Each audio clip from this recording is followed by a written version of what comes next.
महाराष्ट्र ग्रामीण न्यूज वैजापूरमध्ये आपले स्वागत आहे। वैजापूर तालुक्यातील लाख खंडाळा येथे रानडुकरांचा धुमाकूळ, अनेक शेतकऱ्यांचा मका उद्ध्वस्त। वैजापूर तालुक्यातील लाख खंडाळा येथे रानडुकरांच्या सततच्या उपद्रवामुळे शेतकऱ्यांचे मोठे आर्थिक नुकसान होत आहे।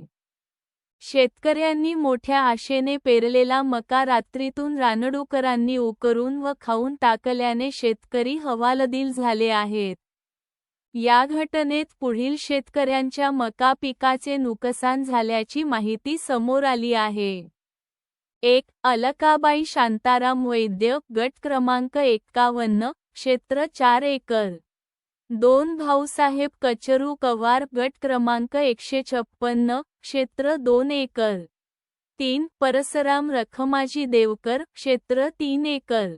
4. आनंद चव्हाण, क्षेत्र 2 एकर। विठ्ठल उत्तम आहेर, गट क्रमांक 140, क्षेत्र 2 एकर। रानडुकरांच्या वाढत्या उपद्रवामुळे शेतकऱ्यांमध्ये भीतीचे वातावरण निर्माण झाले असून पेरणीसाठी केलेला खर्च वाया जाण्याची वेळ आली आहे। वन विभागाने तातडीने घटनास्थळी भेट देऊन पंचनामा करावा, नुकसान भरपाई द्यावी तसेच रानडुकरांचा कायमस्वरूपी बंदोबस्त करण्यासाठी प्रभावी उपाययोजना कराव्यात, अशी मागणी बाधित शेतकऱ्यांकडून करण्यात येत आहे। दरम्यान, परिसरातील इतर शेतकरीही रानडुकरांच्या वाढत्या उपद्रवामुळे चिंतेत असून प्रशासनाने त्वरित दखल घ्यावी, अशी मागणी होत आहे। पत्रकार सुभाष आहेर व दिग्विजय पवार। तुमचं नाव? माझं नाव दीपक शांताराम वैद्य आणि सदरील हे क्षेत्र अलकाबाई शांताराम वैद्य यांच्या नावावर आहे। गट नंबर 51, लाख खंडाळा, तालुका वैजापूर, जिल्हा छत्रपती संभाजीनगर। नुकसान नेमकं कधी झालं? नुकसान रात्री 10-11च्या नंतर झालेलं असायला पाहिजे असं वाटतं। आणि किती एकरामध्ये डुकरांनी उद्ध्वस्त केली? 4 एकर क्षेत्र आहे। 4 एकर क्षेत्रामध्ये मक्का पेरणी काल केली होती आणि सकाळीच पाहिलं आहे मी तर पूर्ण डुकरांनी म्हणजे मक्का खाऊन टाकलेली। आणि किती एकरामध्ये आपलं किती रुपयाची नुकसान झाली? अंदाजे 25,000 रुपयाचे नुकसान झालेले आहे। खतं, पेरणी, मक्का बियाणे, रानं तयार करणे।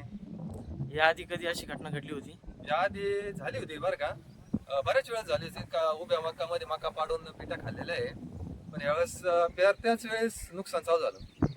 वन विभागाला काही माहिती वन दिली? विभागाला फोन केलेला आहे, ते म्हणजे पहिले ऑनलाईन तक्रार करा, नंतर आम्ही येतो पंचनामा करायला त्यांच्या आणि पिकाच्या संरक्षणासाठी तुम्ही कोणते उपाय केला? पिकाच्या संरक्षणासाठी आता उपाय करायला काही अजून सध्या म्हणजे एवढं संकट कधी आलंच नव्हतं एवढं मोठं।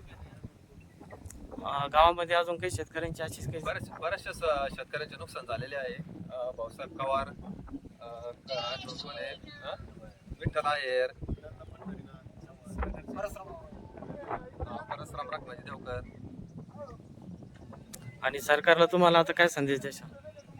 सरकारकडे आमची एकच विनंती आहे का आता हे झालेल्या नुकसानाची नुकसान भरपाई मिळावी आणि तार कंपाऊंड वगैरे साठी काहीतरी योजना आणि डुकरांचा बंदोबस्त करण्यात यावा या वन विभागाच्या।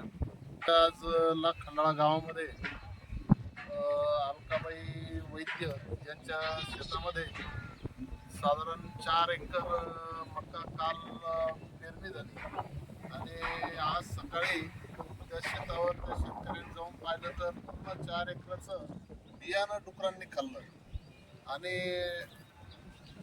वन विभागाने आणि सरकारने वेळीच डुकराचा बंदोबस्त करावा। शेतकऱ्याला ज्या अडचणी संकट आतापर्यंत एक तर पाऊस नव्हता, पाऊस लेट झाला, इकडून तिकडून पाऊस झाला तर आता असा बऱ्याच भागामध्ये त्रास आहे, तर सरकारने याचा बंदोबस्त करून शेतकऱ्यांना तार कंपाऊंड किंवा काय जी व्यवस्था करता येईल त्याच्यासाठी अनुदान देऊन शेतकऱ्याला तातडीची मदत देऊन सहकार्य करावं। नसता शेतकरी ह्या पद्धतीने नुकसान झाल्यास असाच बसून जाईल।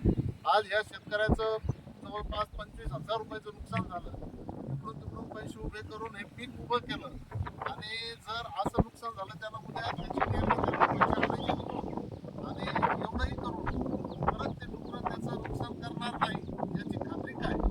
म्हणून सरकारने या डुकरांच्या बाबत व वन्य प्राण्यांच्या बाबत ताबडतोब उपाययोजना करून करून त्या भागामध्ये काय करता येईल त्याची व्यवस्था करून शेतकऱ्यांना तार कंपाऊंड करण्याची व्यवस्था सरकारने अनुदान रूपी पैसे देऊन करावी ही आमची सरकारला विनंती आहे.